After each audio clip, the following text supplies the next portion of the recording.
दिल्ली सरकार की शक्तियां छीनने वाले केंद्र के अध्यादेश को संसद में पेश करना नाजायज है, बोले राघव चड्ढा। आम आदमी पार्टी के नेता राघव चड्ढा ने दिल्ली को लेकर केंद्र सरकार के अध्यादेश को संसद में पेश न करने की मांग उठाते हुए उपराष्ट्रपति और राज्यसभा के सभापति जगदीप धनखड़ को चिट्ठी लिखी है। उन्होंने कहा कि दिल्ली सरकार से नौकरशाही पर नियंत्रण छीनने वाले केंद्र सरकार द्वारा पारित विवादास्पद अध्यादेश को संसद में पेश करने का विरोध किया। उन्होंने इसे स्पष्ट रूप से असंवैधानिक बताते हुए 3 ऐसे कारण गिनाए जिसके मद्देनजर उनका मानना है कि केंद्र सरकार द्वारा लाए गए अध्यादेश को संसद में पेश करना अनुचित और नाजायज है।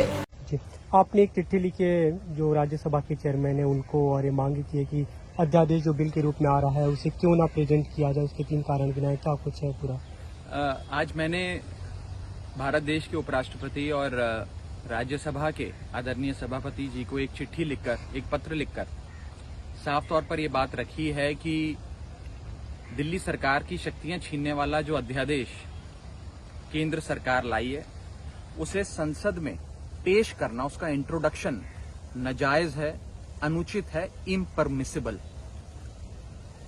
11 मई 2023 को सुप्रीम कोर्ट की संवैधानिक पीठ ने, कॉन्स्टिट्यूशन बेंच ने एक सर्वसम्मति से यूनानिमस निर्णय दिया था जिसके तहत तमाम शक्तियां अफसरशाही से संबंधित, सर्विसेज से संबंधित, अफसरों से काम लेने की, उनको काम देने की जो शक्ति है वो चुनी हुई, लोकतांत्रिक ढंग से चुनी हुई अरविंद केजरीवाल जी की सरकार में है।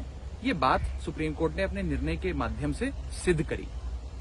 11 मई 2023 को यह फैसला आया और मात्र 8 दिन के भीतर केंद्र सरकार एक ऑर्डिनेंस लाकर, एक अध्यादेश लाकर इस फैसले को उलट देती है, पलट देती है, ओवरटर्न कर देती है। इस अध्यादेश को अब राज्यसभा में इंट्रोड्यूस करने की कवायद केंद्र सरकार द्वारा की जा रही है कि राज्यसभा से और लोकसभा से इस पे मोहर लगवाकर इसे कानून के रूप में तब्दील कर दिया जाए। इसे देश की संसद में पेश करना, इसे इंट्रोड्यूस करना गैर कानूनी होगा, इम्परमिसिबल होगा, नाजायज होगा, और इसके 3 मुख्य कारण हैं जो आज मैंने एक चिट्ठी के माध्यम से माननीय सभापति महोदय को, चेयरमैन साहब को राज्यसभा के बताए।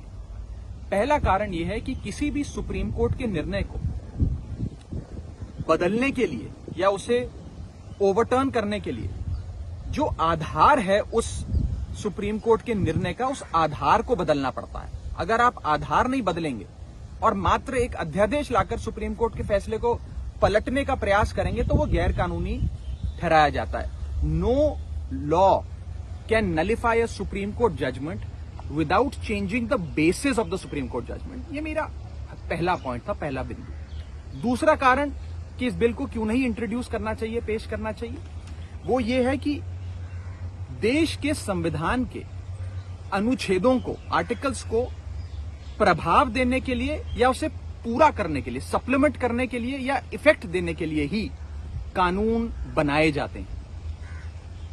आज इस अध्यादेश के माध्यम से संविधान के अनुच्छेद 239AA को तहस नहस किया गया है, ना कि उसे प्रभाव में लाने के लिए या पूरा करने के लिए अध्यादेश लाया जा रहा है। ये इफेक्ट देने के लिए या सप्लीमेंट करने के लिए संविधान के आर्टिकल 239AA को नहीं लाया गया कानून। ये कानून उस अनुच्छेद की धज्जियां उड़ा देता है और संविधान का जो असल लेटर एंड स्पिरिट है उसे तार तार करता है। ये दूसरा कारण है कि क्यों नहीं इस प्रकार का कानून संसद के भीतर लाया जाना चाहिए। और तीसरा और सबसे महत्वपूर्ण कारण जो मैंने अपनी चिट्ठी में भी लिखा है कि क्योंकि अब ये नया अध्यादेश भी सुप्रीम कोर्ट के विचाराधीन है, सुप्रीम कोर्ट ने इस पे कार्रवाई करने के लिए फिर से 5 जजों की संवैधानिक पीठ का गठन कर दिया है और ये 5 जजों की कॉन्स्टिट्यूशन बेंच अब इसकी वैधता, इसकी संवैधानिक है कि नहीं है, इस पर गहन चर्चा कर बहस कर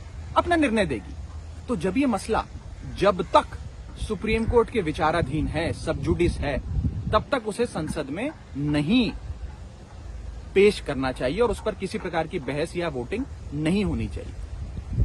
ये जो पूरा लेजिस्लेटिव एक्सरसाइज करने का प्रयास, एक विधेयी कार्रवाई करने का प्रयास केंद्र सरकार कर रही है, ये पार्लियामेंट के, राज्यसभा के अधिकार क्षेत्र के बाहर है, अधिकार क्षेत्र में नहीं आता, क्योंकि ये कानून ही पूरे तरीके से गैर कानूनी और असंवैधानिक है। ये 3 कारण बताते हुए मैंने चेयरमैन साहब से विनती करी है कि इस कानून को विड्रॉ करें, इसे कतई भी इंट्रोड्यूस ना होने दें, पेश ना होने दें, और केंद्र सरकार को ये हिदायत दें कि इस प्रकार के गैर कानूनी अध्यादेश या गैर कानूनी बिल्स पार्लियामेंट के भीतर नहीं आने चाहिए। Friday bureau report, team news talk.